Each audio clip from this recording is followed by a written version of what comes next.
Hi and welcome to niftyDuck. Tom here. In the last video we saw public and private, operators and some statements.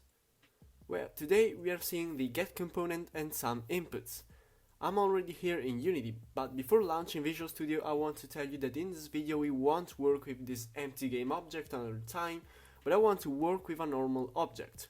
Right click, read the object, cube, and reset the transform. I want to add a new rigid body to this cube, so add component and search for rigid body. Now open Visual Studio. As you can see, I deleted all the variables of the last video because today I want to show you another type of variable.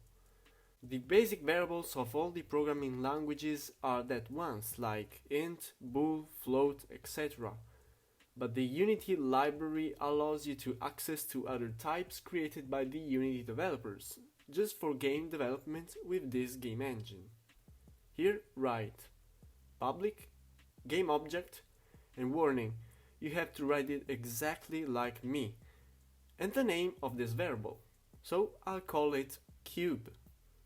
This is a game object type, and you can use it for a lot of things in Unity, such as players, static objects, or whatever you want.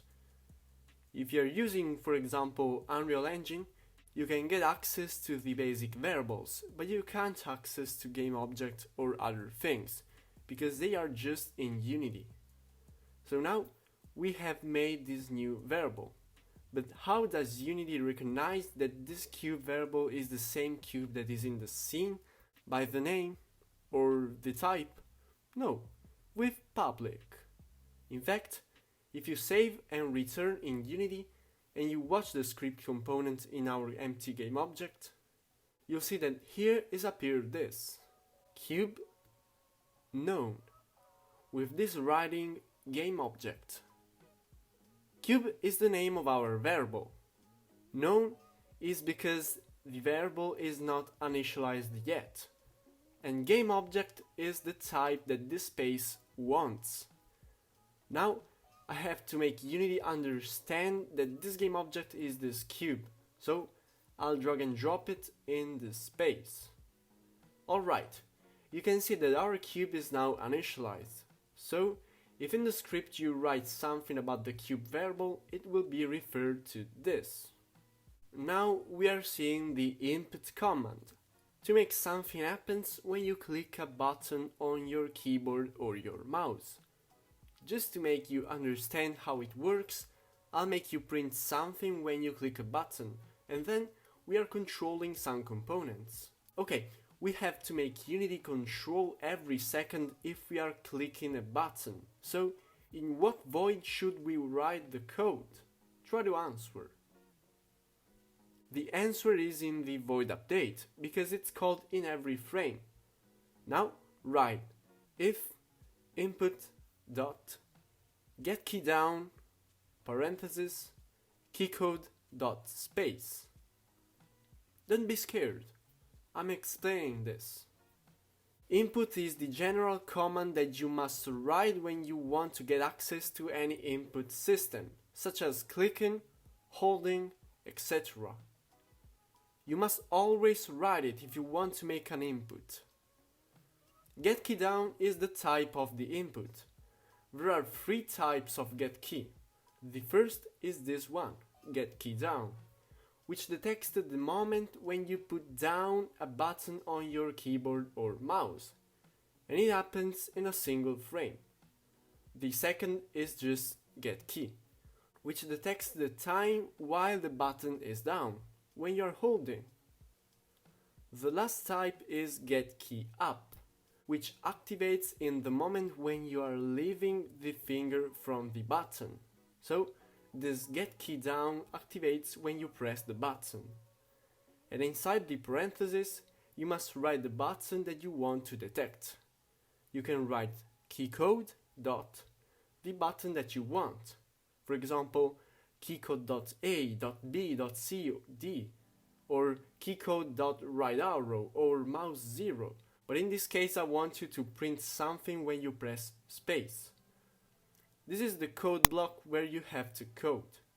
I'll print space button clicked. Save, return in Unity and run the game. Try to press space and see what happens in the console when you click space. Good job! Now I want to introduce another important command of the Unity library, the GetComponent. As you already know, every game object has got some components, like the rigid body, the transform, or the collider. The GetComponent allows you to control a certain component in the script. If you start the game, you'll notice that the cube falls down, because the rigid body added the gravity to the object. You can watch the component and see that there are some buttons and parameters. An example is Use Gravity, which can be enabled or disabled. If you disable it and start the game, the cube won't fall down, because it hasn't got any gravity. Let's suppose that I want to activate or deactivate the gravity of this cube by clicking space.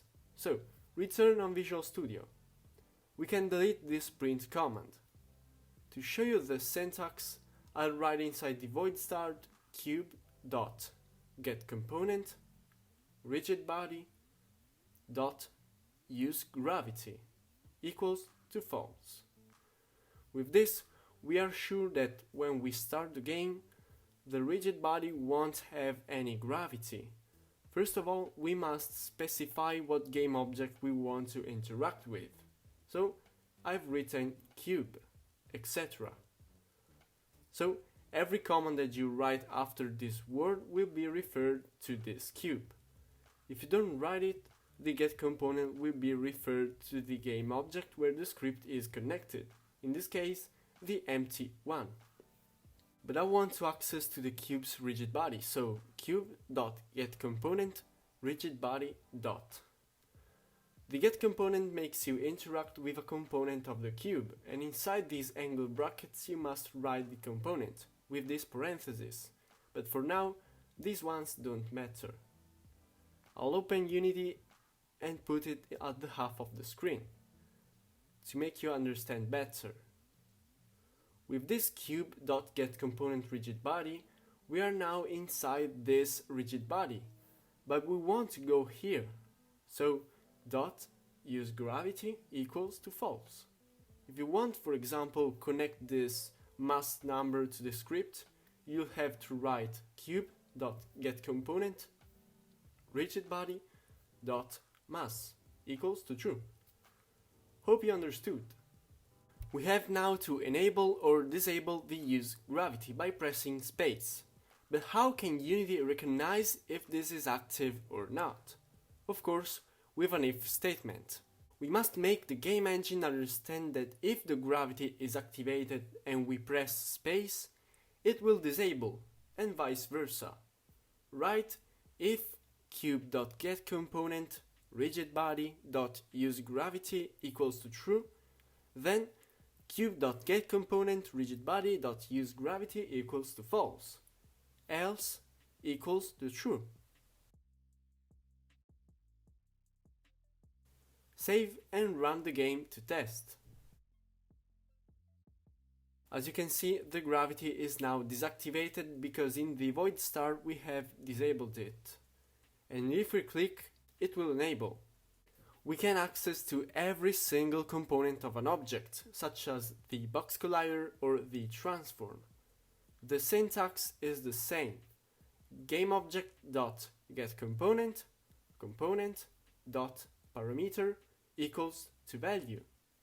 We are in the end of this video, but wait, I want to show you a little thing that will make you program faster. Return on Visual Studio. Writing every time all these things is annoying. You can create a variable of the type of the component instead of making that. Up here, write private, rigid body, and the name RB.